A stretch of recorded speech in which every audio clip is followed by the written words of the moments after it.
I am super excited to be here on the first episode of season 2 of the Nature Journal Show. I've just been dealing with a little bit of technical difficulties as I try to get things set up, but what I'm going to go over is a bunch of cool nature journaling ideas. Actually, I have 9 nature journaling ideas that I'm going to go over. They're good for beginner nature journalers, intermediate nature journalers, advanced nature journalers, some cool tricks. I'm going to talk about pressing flowers a little bit and the situation with that, and give some updates about the Nature Journal show. Let me just give you a little hint at some of the really cool ideas, nature journaling ideas that we're going to talk about, because I've got, first of all, some that you've probably never tried before, such as doing a warm up on a scrap piece of paper, packing tape for putting in flowers as a way to attach plants into your nature journal. I know that I have talked about that on here for some of the dedicated people who watch the show have seen that one before. But I'm going to talk about that, a couple other ideas that you can use, including how to get your metadata in 1 minute, how to do I notice, I wonder, it reminds me of, all of those things I'm going to talk about. I'm going to try to see if I can get my GoPro to connect again as a webcam, but for some reason right before the show it stopped working, but I'm going to try to get that going if I can. And if not, I will just have to hold my journal up so you can see it from my laptop here, which I think should be doable. So give me 1 second while I try to get this GoPro camera to work as the document camera, but for some reason it's not showing up as an option anymore, which is really weird because it was just working. Shoot. Okay, I think I'm gonna have to just go with it with the regular laptop camera. Okay, so updates about the show. This is going to be the season 2 Nature Journal show on the road. Some of my Patreon patrons have already heard a little bit about it, but just to sort of remind you, I'm on a mission to use nature journaling to make the planet a better place. And I've done a lot in the last few weeks to free myself up to be able to pursue that to the best in the best way that I can, including moving out of my place, giving up my home, my garden, most of my stuff where I was settled in Sonoma County, to be able to be a little bit more nomadic and to focus more energy into nature journaling and nature journal education and the Nature Journal show. So part of that came from a National Geographic grant that I applied for and didn't get, to teach nature journaling in the Galapagos and Ecuador, and go down there with all of my nature journaling stuff and try to see if nature journaling has a bigger role to play in biodiversity conservation and stuff like that. So I didn't get the money from National Geographic, but I already formed all of these really great connections in the Galapagos Islands, in mainland Ecuador, and I'm going to go ahead and do a lot of that work even without the $10,000 grant from National Geographic. And I had one thing that I wanted you all to guess before I go forward, and go ahead and type this into the live chat. A lot of people are participating in the live chat. What do you think is without looking this up on Google, which country do you think, of all the mega biodiverse countries, which country in the world do you think has the most endangered species? And that is the country that I'm going to in 3 days. This is a surprise. There might be a few people on here who are watching who know the answer, but I'm going to be going there in a few days, and I'm going to be filming some videos. Go ahead and post in the comments. I see that Ivea is watching. Ivea is one of the few people who I think does know the answer and where I'm going to be going, but I haven't announced it. Susan B is here. Debbie is here. Terry is here. Alexandra is here. Jean is here. And I think there's someone on Facebook. I'm not sure who it is. Jean has a really good guess. Close. That is a good guess, and that is in the top 3, if not the top most biodiverse country in the world based on the lists that I've been looking at. But there is another country that has more endangered species, and I will be going there in a few days and taking you along for the ride, not live shows. Another guess for Australia. That's a good guess.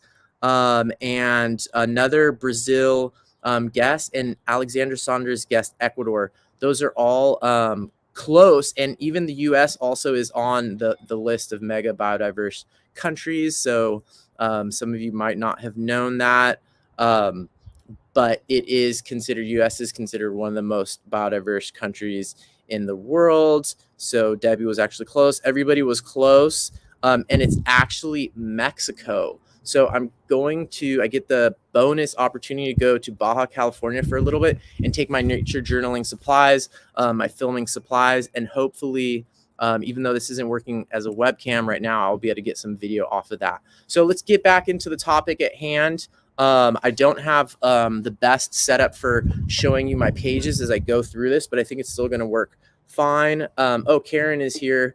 Karen is in San Diego. That's where I'm at right now. Okay, so these are the topics that I wanted to share with you. The first one is doing a warm-up on scrap paper. So some people have dealt with the problem of having a little bit of anxiety around the blank page when you start a new nature journal page or a new nature journal completely. A lot of times people have a little bit of anxiety around that. So that might be something you've experienced. Another thing maybe you've experienced is that in a particular nature journaling session, at the beginning of the session, you might have trouble getting started, or you might have false starts, or you might have things where you get really stuck and it's hard to keep going. And so one of the things that I suggest for that is actually, and you can do this with a large sticky note, but what you can do is you can have a scrap piece of paper. Now, this is just psychological, but the fact that this is, cheap paper, one, but also that it's not part of your journal, that this is going to be separate from your journal and you can actually throw it away. That makes it psychologically easier to do a warm-up, because the kind of warm-up we're going to do right now is basically just scribbling. So what I'm going to do is, I'm not even going to clip this. I could use one of those bulldog clips and clip this onto my journal, but I'm not going to do that because I'm just going to do this really quick. And I think I said 5 minute, but we'll probably do less than 5 minutes to warm up here. So get your paper ready and do this along. And if you're watching this as a recorded version and you want to cheat, you could just go through the list and see what the other things are, but I recommend you do this one. So the first thing I'm going to do for my warm up, you might have a different way that you warm up, is I'm going to use the same tool that I'm going to be drawing with and nature journaling with for the rest of the session. And what I'm going to do first is I'm going to do these finger movements. So you can see that the only part of my hand moving is my finger. So go ahead and see what kind of marks you can make on your paper just moving your finger. And to get a little bit further away, I will just move my whole hand, but the movement that I'm warming up is just my fingers. See how all of the movement is coming from my fingers. This way of doing the warm-up is partly a reminder that different parts of your hands are doing different movements. So now that I did that, and I'll just write fingers here, I'm going to practice wrist. So these lines and marks are marks that I make when I'm moving my hand from the wrist, not my fingers anymore, but my wrist. So try some backhands. And what you'll notice is you can get some lines, some clean curves with your wrist that would be harder if you were trying to build that line up with finger marks. If you were trying to do a curve from here to here, and you did it in finger marks, you'd have to keep moving your hand, and you would end up with something like that, where there's lots of little things like that. But if you wanted to make a mark from here to here, and you used a wrist line, you could probably get it a much nicer, more natural line to it. Okay, so that's wrist. And then the last one is elbow. So my paper, this is an 8.5 by 11 piece of scrap paper, but my elbow line is probably going to be a line that would go, all the way across like that. So there actually is a time and a place. If you look at that, that is a much more perfect line than if I tried to build a similar length arc with wrist movements or finger movements. So anyways, just to give you that idea. And then the last thing I'm going to do for my warm-up is a blind contour drawing. You probably know about that. And so I'm going to hold my hand over here. I'm going to only look at my hand, not at my drawing. And then I'm going to do a drawing without lifting my pen off the paper.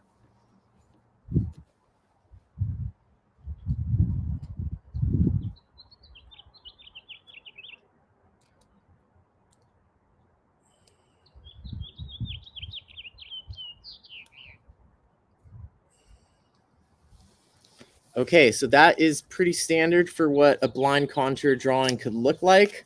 Sometimes they actually have fluidity to them or a boldness to them that is lacking in our regular drawing. So it can be a really good practice. Some people do this as their warm-up every time before they draw or nature journal. It's a really good idea for nature journaling. So I think that was 5 minutes, maybe even less, and we didn't fill a page. One thing you could do is always try to fill a full page of this warm-up. And remember, this is a scrap piece of paper. That's why this is such a great idea. This is a scrap piece of paper. You can just throw this away. The whole point of it is just to get a warm-up. You might want to get more crazy. You might want to practice making really dark marks if that's something you don't do enough of.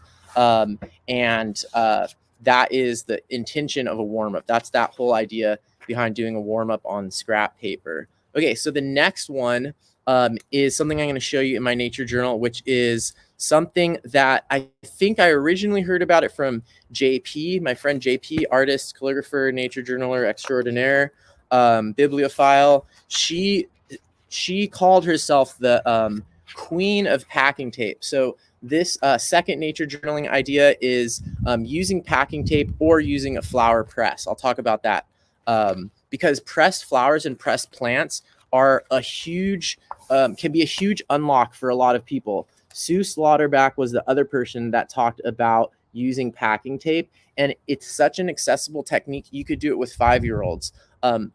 And we all are 5-year-olds on the inside still. So if you ever experience the feeling of like being afraid to nature journal or having, like an inability to start, using some packing tape and literally just sticking ripped off pieces of plants into your nature journal like a kindergartner can be a really great way to at least start doing something.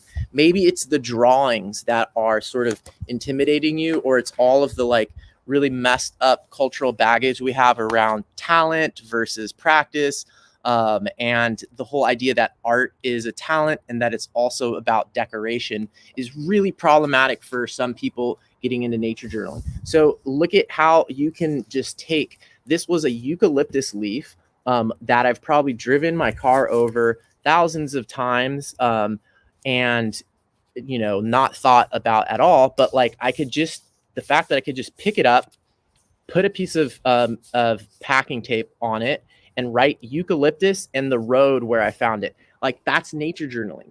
Or up here, you can do a joint comparison and you can do an I notice, I wonder, it reminds me of with packing tape stuck materials in your nature journal. You can also get more creative. And so if you watched my interview with Sue Slaughterback, you might have been surprised when I asked her what was the single art journaling technique or junk journaling technique she thought could be applied for nature journaling. Guess what she said? She didn't say anything about packing tape, actually. She didn't say anything about glitter. She didn't say anything about different types of paper. What she said is folding. Learn how to fold paper.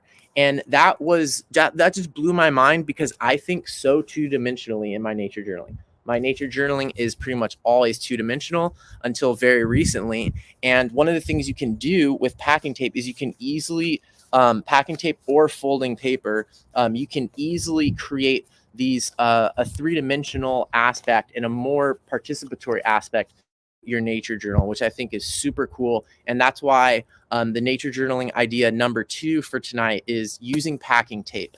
But I did say or a flower press because there are other ways to incorporate things into your nature journal without using packing tape. For example, using Mod Podge. Here you can see some borage flowers. These are like a really common garden flower. And all I did was press them in my press. You could press these easily in a book. You might be able to do it in your nature journal but I personally use mine so frequently and open it so frequently, the flowers would probably fall out. But I have, for example, taped pieces of plants in and then just let the book naturally squish them. But what I've been doing more lately is pressing them in a dedicated press and then afterwards attaching them into my nature journal. Here you can see I use them on the first page of my nature journal, which I highly recommend. This is a page that often goes to waste. It's on the inside of the cover. It often has just a good of paper, if not better than the rest of the paper in your nature journal. So it's a good place to do some fun stuff, including attaching smashed pieces of plants. So smashing plants is fun, but I have done a video about pressed plants in your nature journal, and it's a great idea for nature journaling. It's one of my favorite nature journaling ideas, and I know some of you have recently gotten obsessed with pressing flowers and plants, just like me. However, in my previous video, I talked about using these clamps. One of my clamps broke because I put so much stuff in here, the clamp broke.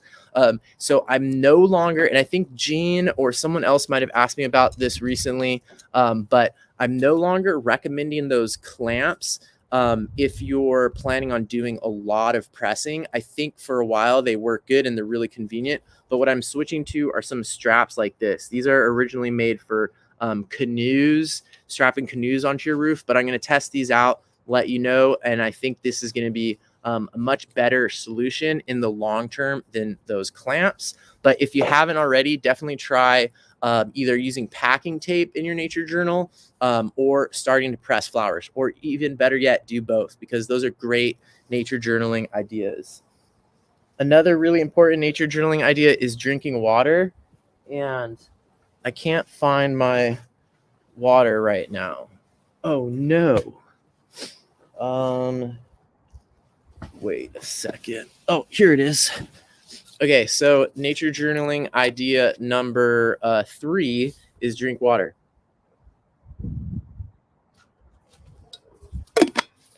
Okay. Oh, cool. It looks like, oh yeah, Karen was here already. Someone else showed up that I didn't say hi to yet. I see, oh, Jose Jimenez is here. Desde Argentina, creo. Kristen G is here. And Eli is here. Yay, Eli. And Anetta Nature Sketches is here, perhaps with family. I know that they're doing a bunch of pressing of plants and they're using straps too. So they look like they made some really awesome flower presses. It's a great nature journaling idea. Cool. Awesome to see. Oh, look, Kate Rudder is lurking / multitasking. Nice. Okay, so the third one I said was drinking water. I'm losing count here. I said 5, but I think we're going to go over 5. Next one is 1 minute metadata. So I know sometimes metadata might not be your favorite nature journaling idea, but it is really useful. And every time I don't include it, I later regret it. Or I've often regretted it, but I've never, when I put metadata, I've never regretted that I put metadata on the page. Does that make sense? So do metadata. It's really easy. Here's an example that I did in less than 1 minute because it's definitely an important nature journaling idea. Oh, I hear the parrots coming. Listen to this. Listen to this.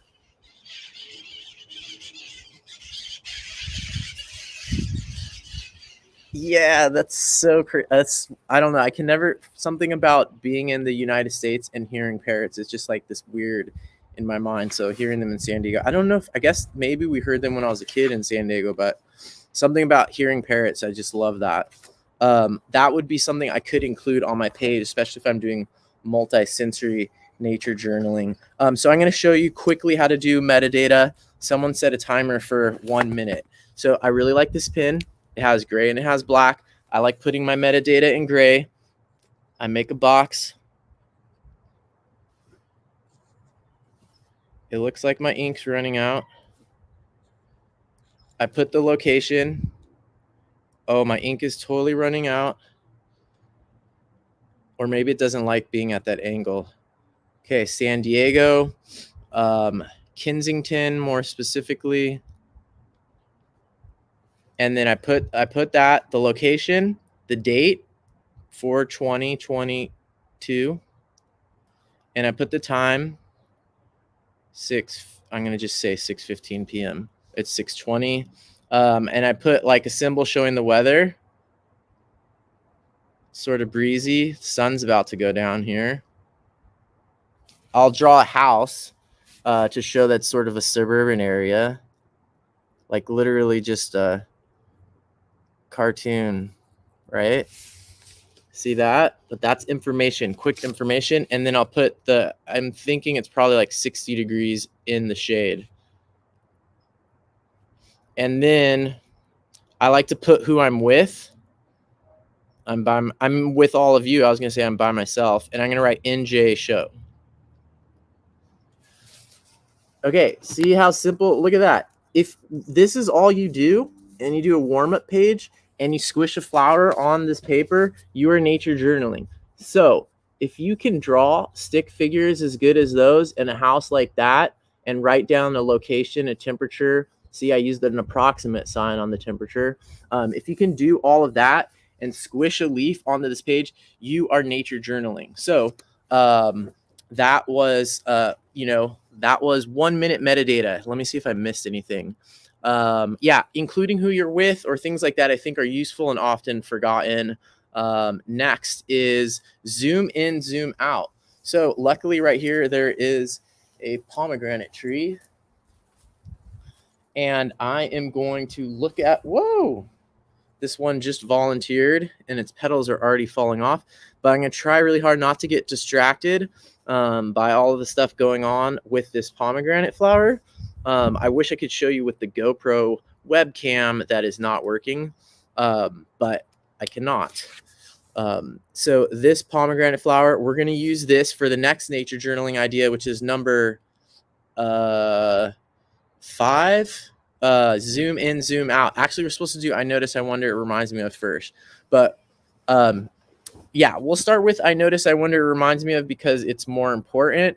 And if some of you I know are multitasking, etc. at home, or eating chips or something, and you're not actually following along with the nature journaling activities, this part is one of the main nature journaling exercises you can do verbally without paper. So that's really good for stealth nature journaling teaching. So you can trick people into learning nature journaling and they don't realize that they're doing it because it's just spoken.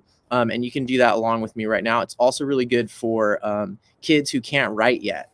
So what we're going to do, and I might not even write them down just to exemplify this, is we're going to do like a few minutes of I notice, I wonder, it reminds me of. So I noticing is anything you notice about what you are looking at.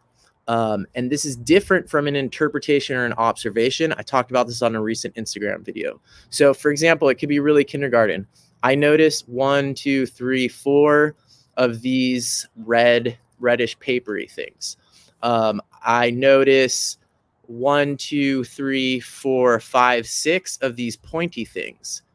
I notice that one of these things just fell off and now I only have 2.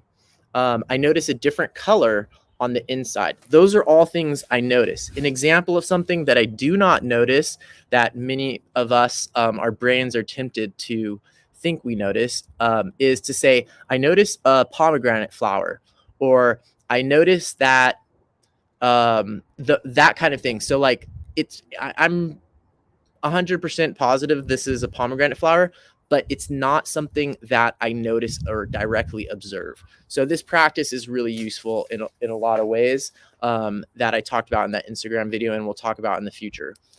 So now I'll go on to I wonder, which is the next part of I notice, I wonder, it reminds me of. I wonder if this is a pomegranate. I wonder why this one fell off. I wonder how many of them fall off of the tree.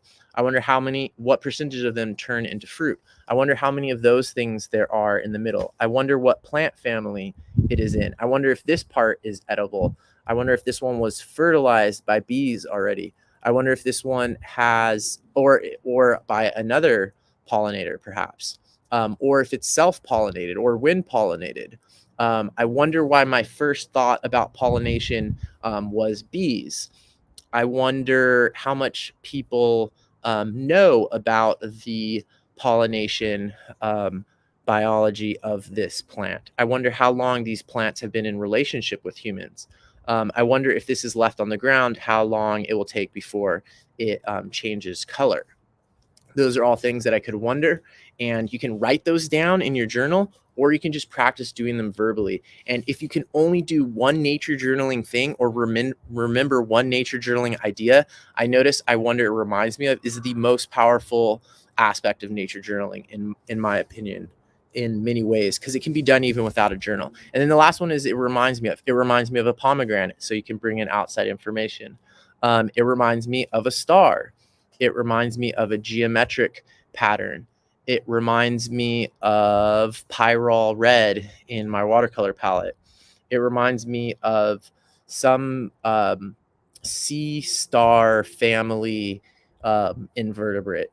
It reminds me of a rocket. It reminds me of these hot dogs in a Japanese show that I just saw about food.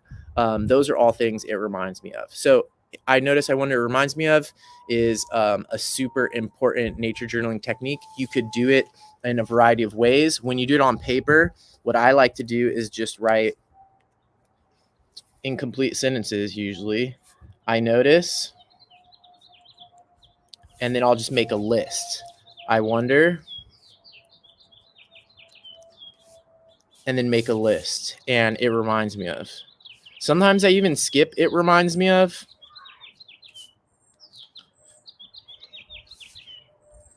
And then the more that you practice this and understand sort of this methodology, the more you can just mix this all up into your regular nature journaling. So for example, yesterday when I was nature journaling these pomegranates, I mixed in some questions, but I didn't do it in that same format.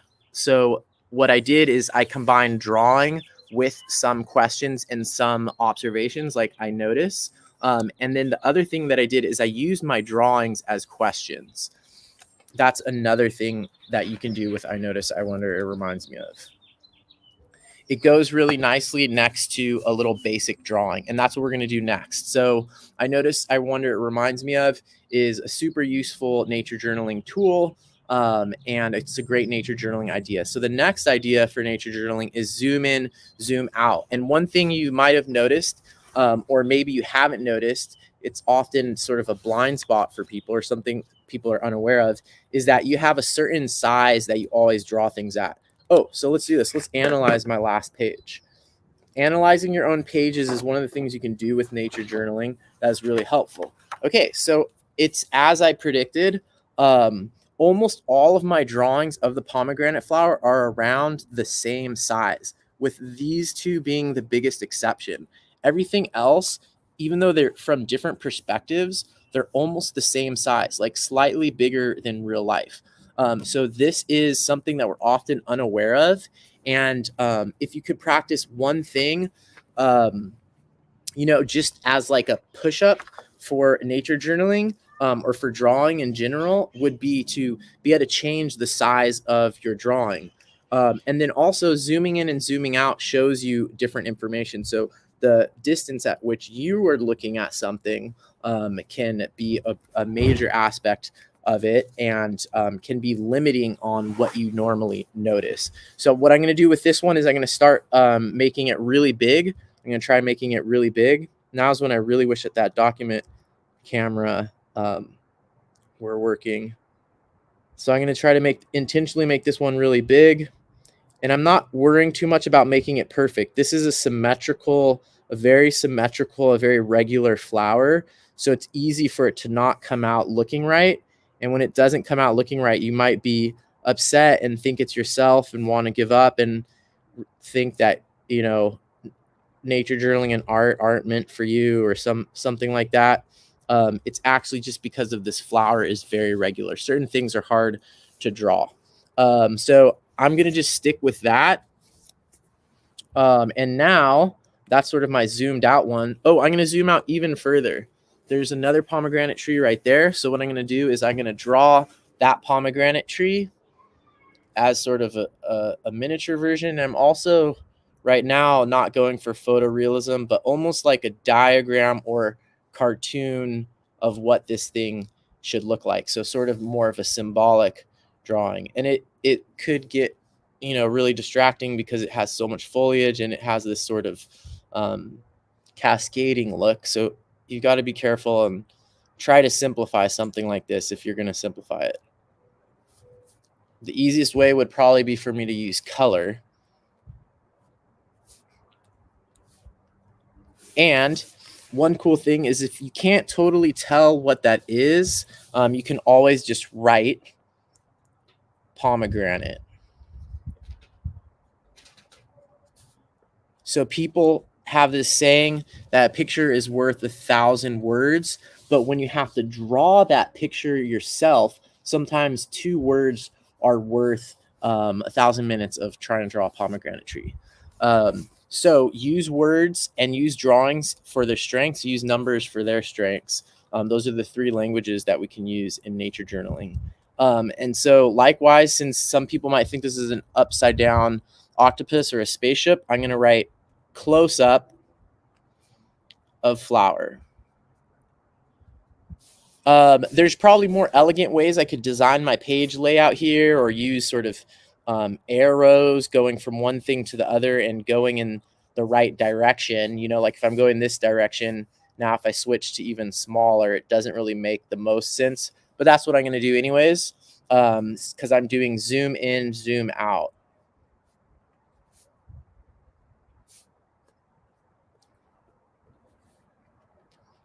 So what do I want to zoom in on this flower?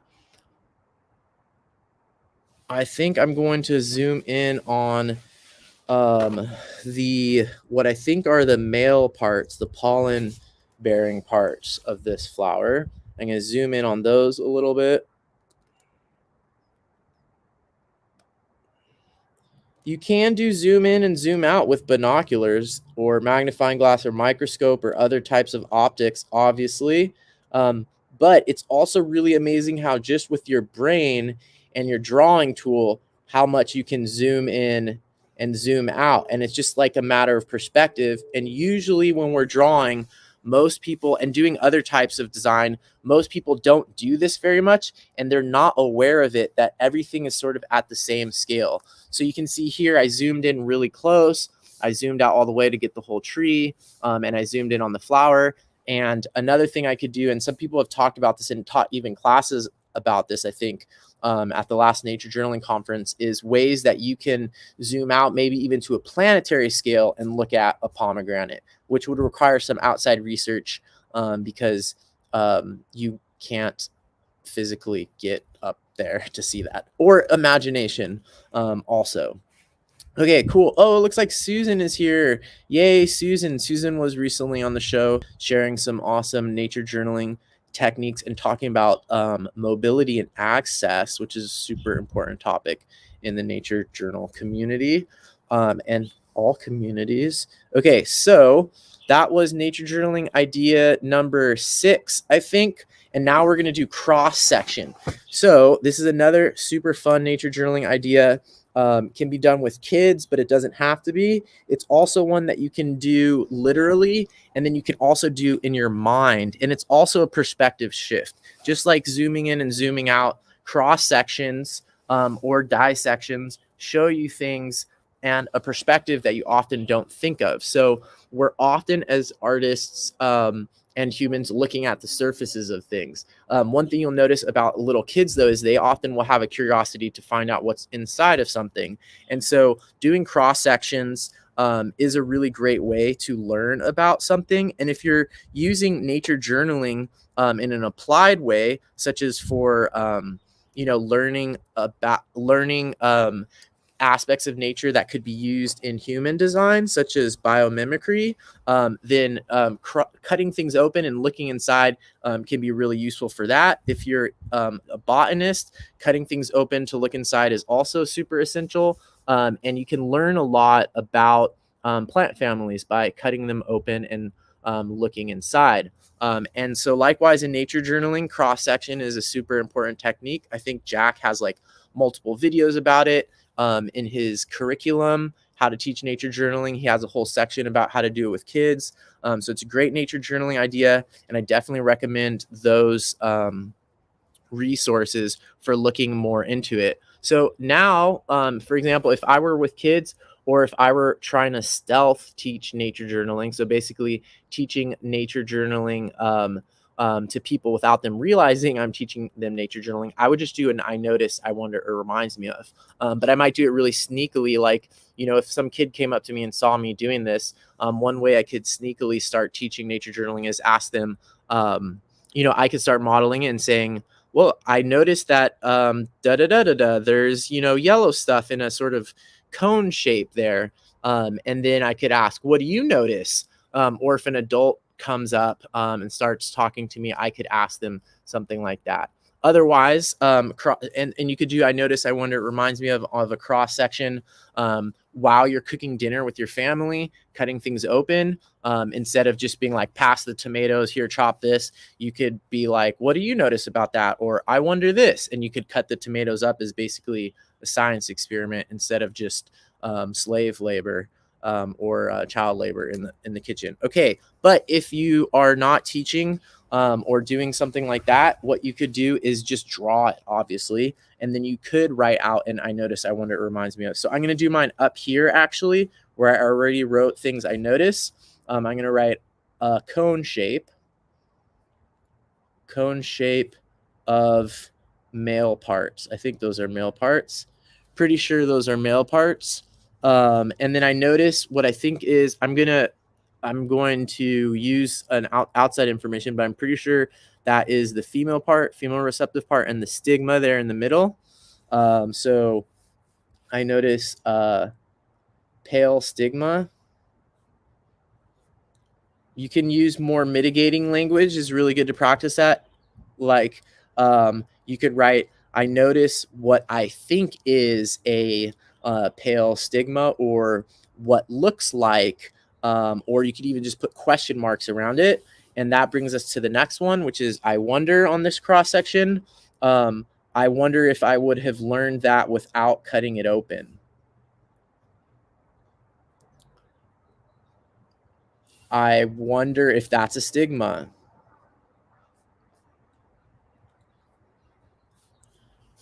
I wonder if it's been pollinated. And some of those questions aren't specifically about what I can notice in the cross section, but some of them are. One thing I could even do is I could just, on this previous drawing, draw like a cutout. And this is the kind of thing you can also just do this with your mind. You could be looking at a lion at the San Diego Zoo, and you're not going to go over there and do a cross section of the lion, but in your mind, you could just imagine. And I would definitely want to qualify that with some words or symbols showing you that that's your imagination. But it's like, what do you think is inside of there? And this is a type of thinking that I think some people, like maybe engineers, probably surgeons, have developed this really well, and they can look at things and do a better job of imagining what's inside of there than people who never even thought what it looks like inside of someone's knee. So same with nature journaling. You can actually literally cut it open, start with plants, and move on to your chicken dinner.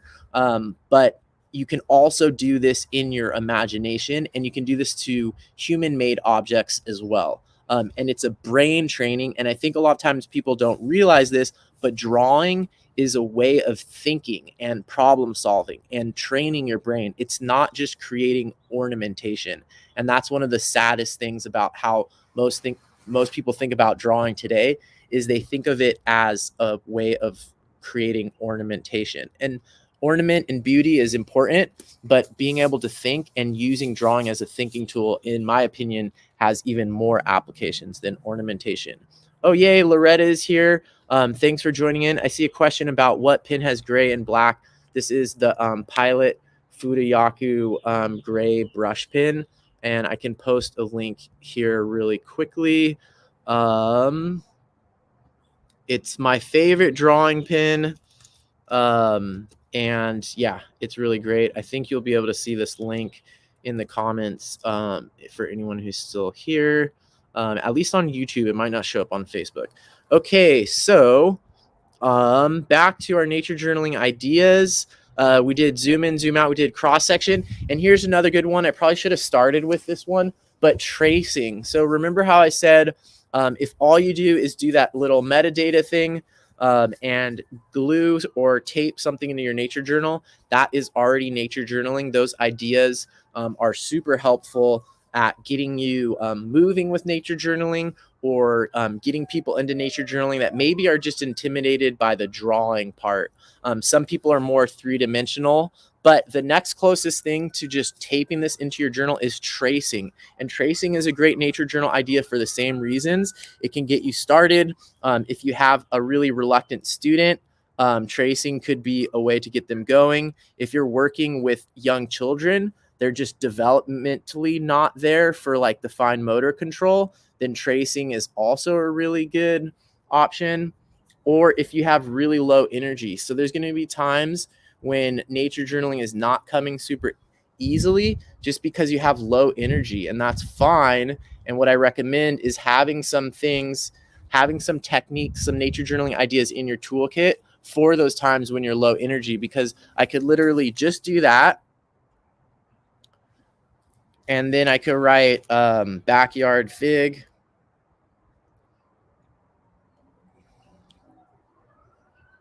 And then I could color that in with a solid watercolor wash. So that would basically be nature journaling. Super easy. The other thing you can do, especially with branches like this, is if the sun is out, you can cast a shadow onto your paper and do a really cool tracing of that. So tracing is a great nature journaling idea. That's number 8. And next is color swatches. This is another good one if you have low energy but want to do something nature journaling related. It's also really good for people who are still intimidated by painting things, but you want to just maybe get better at the color part. So all you need to do is try to match some colors by doing some little color swatches in your nature journal. And this is a great way to separate color from drawing, because sometimes that can be the hard part for people too. So what I'm going to do is I'm just going to try to match some of the colors from this tree right here, starting with that, the pomegranate flower. And what I like to do is I like to, write down what color I used. So for example, this is pyrrole red, straight.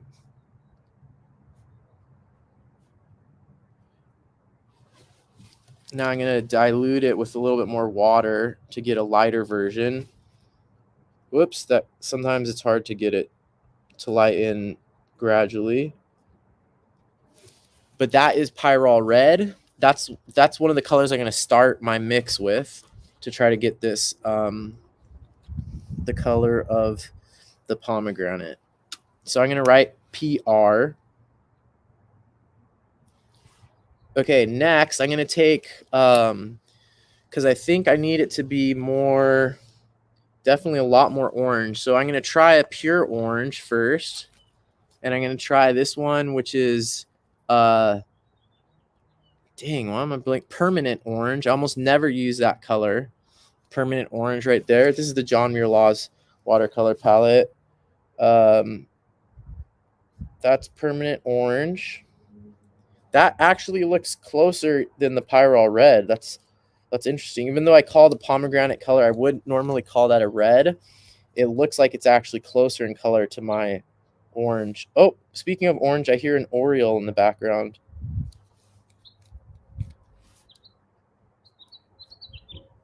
Okay, now I'm gonna write down next to that what color I used for that one. So pyrrole red and permanent orange, PO. Okay, now I'm gonna do like a 50-50 mix, more or less. I'm not gonna get super precise.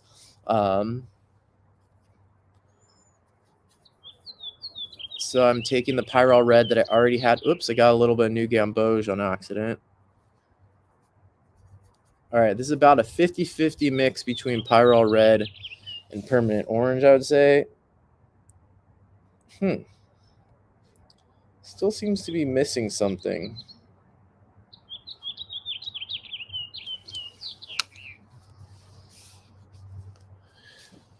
Whoops, there's pomegranate petals everywhere. Oh, it looks more red. Oh, there's a hummingbird. Can you hear that? Anna's hummingbird. Come over here, look.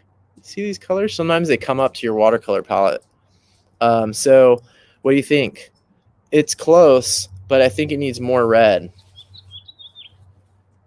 So just doing this, either as color matching, or you could just make up color swatches, but ideally as color matching, it's forcing you to focus on observing one thing about nature, the color, that's data, and trying to create it in the most close way that you can, or at least a color that captures that feeling. In a lot of ways, colors are considered sort of the more emotional aspect of art, compared to like the more diagrammatic, sort of logical way that drawing is. It's starting to get hard to hold this all upright.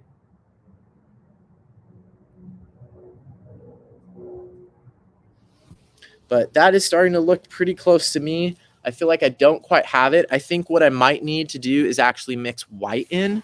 So there's certain colors that I mix down here with white gouache, and you can see one of them is like this sort of turquoise color. So there are certain colors that are hard to match unless you add white to them, and this color to me looks like it could potentially be one of those. I'm going to do just really quickly add some white gouache to it. Whoops, I just leaked water on my page. I'm going to add some gouache to this color that I'm working on and see if that works. I need to make sure it's pretty clean gouache because it's quite a saturated orange that these pomegranates have. So if I do anything besides, the few colors that I'm adding, even white will tone down the saturation some. So I have to be careful. That definitely doesn't look right. I'm not even going to test it on my paper. I'm just going to put it right there. That was too much white. I'm going to get a bunch more orange. It's possible that I need pink, like a magenta. I feel like I'm getting a little bit further away from it instead of closer. A magenta would also be a more saturated way to mix in some more red, because my other pyrrole red, because the magenta is actually a primary color and the pyrrole red is not. Geez, I didn't get that much closer with it, but I'm going to put it down as important information and say that I added gouache. I think I just need more orange probably, but it's a little bit of a tricky color. I'm going to write that down in my notes. But doing these sort of color swatches is a really good nature journaling idea. An idea for, beginner nature journalers, for example, or if you have low energy, or if you want to work on color, but you're sort of afraid of painting, you can separate the color from the paintings, and that's a great way to do it. I'm going to write down gouache added.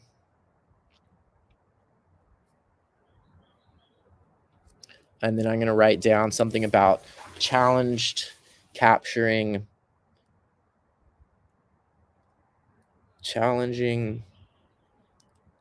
color to capture petals.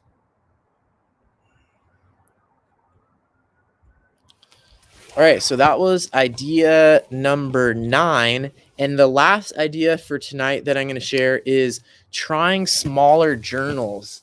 So I know that I've talked a lot about big journals, but sometimes I think trying something smaller could be good in some ways. One thing that I was doing, and this is a great nature journaling idea I want to do a whole video about, is nature journaling with this small journal, literally in my bed while watching Netflix. So I know a lot of people watch Netflix or watch some type of media, maybe the Nature Journal show, in a sort of passive way, and it's just like entertainment, and that's totally fine. We're a storytelling animal, listening to stories, listening to other people, watching shows, reading books, or watching Netflix are sort of ways that we engage with that.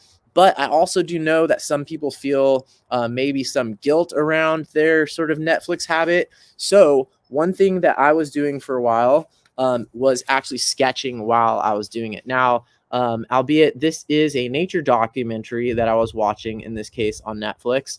Not a particularly good one, but it did have some really cool animals, and I just tried sketching, and some of these sketches are really bad too, while watching it. So here's an example of one that I was actually watching about design. I forget the name of it, but it was on Netflix, and it was about the logo for Instagram. So I was resistant to sketching the logo for Instagram or whatever. It was kind of dumb, but I just did it, and I basically just approached it from a sketchnoting point of view. And I think that if you just do that, and see, this is the design show as well.